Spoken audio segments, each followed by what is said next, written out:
Hello, and welcome to Rungta IAS Academy, everyone. I am Faculty A, and I am joined by my wonderful colleague, Faculty B. Today, we have got a super high-yield explainer lined up for you, specifically targeted at your GS Paper 3 Environment syllabus. We are going to be diving into that classic, ever-relevant mains debate, development versus environment, but we are putting a very sharp focus on India's escalating urban deforestation crisis.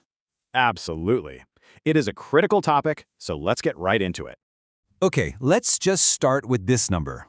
1 million. Think about that for a second. That is the jaw-dropping number of trees at risk of being felled for literally just one infrastructure project, the 92,000 crore rupee transshipment terminal on Nicobar Island, right? We aren't just talking about an environmental cost here. This is a massive, landscape-altering ecological shock. It really is, and it is definitely not an isolated incident. Just look at the ground reality in Dehradun. A recent RTI revealed that nearly 83,000 trees were chopped down in just 5 years, and right now, another 4,400 are lined up to be axed to widen the Dehradun-Rishikesh road. But here's what is truly compelling for your mains case studies, the public pushback.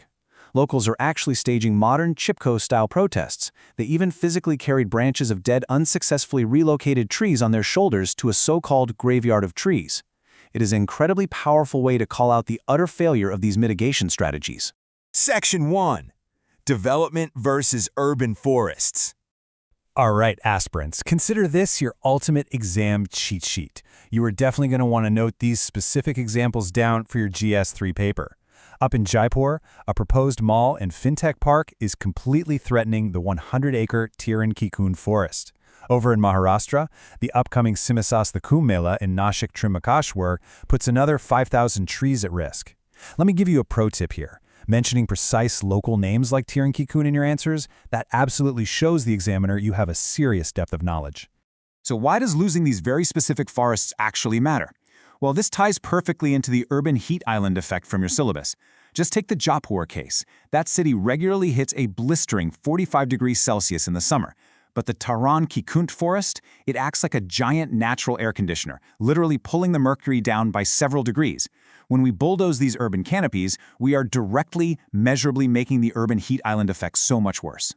Exactly. And, as ecologist Harini Najender points out, we cannot forget about our avenue trees, those majestic people's banyans and neems lining our streets. They provide absolutely critical ecological services. They act as massive carbon sinks, soaking up suspended particulate matter and noxious gases. But beyond just the ecology, there is a huge socioeconomic angle here too. Tamarind, jackfruit, and mango trees on the roadside literally sustain local street vendors and their families. It is a whole interconnected system. Section 2, Policy Critique, the myth of compensatory afforestation. Let's really dismantle how effective these government policies actually are. Honestly, compensatory afforestation often totally fails the local ecology. When you cut down mature trees, there is an instant loss of localized shade, carbon sinking, and habitat. Planting tiny saplings in some distant location doesn't do a single thing for the immediate loss felt by the people living right there in the affected area. Plus, those new saplings, they're going to need 30 to 40 years just to get anywhere close to providing the benefits of the mature forest we just destroyed. We also see some pretty glaring policy implementation gaps. Take the Delhi Ridge, for instance.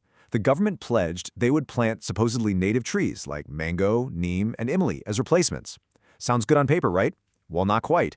As author Pradeep Krishan rightly pointed out, yes, these are Indian trees, but almost none of them actually grow naturally in the very specific, unique ecology of the Delhi Ridge. As an aspirant, you absolutely must highlight these kinds of bureaucratic oversights in your critical analysis. Section 3, The Way Forward, Judiciary and Citizenry. Now for the encouraging part. Here are some rock-solid examples of successful civic action for your answers. Back in 2019, citizens banded together to form the Nature Lovers of Hyderabad to save the ancient Shavela banyans. Fast forward to 2023, and the NGT actually ruled in their favor, saving thousands of those magnificent trees. And just recently, in May 2024, after a grueling 3-decade campaign, over 673 hectares of Delhi's vibrant ridge was finally officially recognized as a reserve forest. These are massive wins for environmental jurisprudence that you can and should cite. HS goes to show that active citizenry is incredibly powerful. Back in Jaipur, the movement to save the Tiran-Kikun forest gathered over 70,000 petition signatures. People were literally forming human chains in the blistering summer heat. Meanwhile, in Nashik, an environmentalist petition actually pushed the NGT to issue a stay on felling trees for the Kumbh Mela. These ongoing administrative challenges prove that vigilant citizens can absolutely hold the line and force the government to course correct. So, as we wrap up this explainer, we want to leave you with a high-probability GS3 mains prompt. Critically evaluate the efficacy of compensatory afforestation in mitigating urban deforestation. How can India reconcile its infrastructure push with the urgent need to protect urban ecological services? We challenge you to tackle this head-on. Use the hard data. Bring in those local case studies like Dehradun and Jaipur, and cite those NGT rulings we just discussed to actively frame your answer. Exactly. Keep your analysis sharp and your examples hyper-specific. After all, if we cannot figure out a way to build our modern cities without destroying the very lungs that keep them breathing, what kind of development is that really? Study hard, everyone, and we will catch you in the next explainer.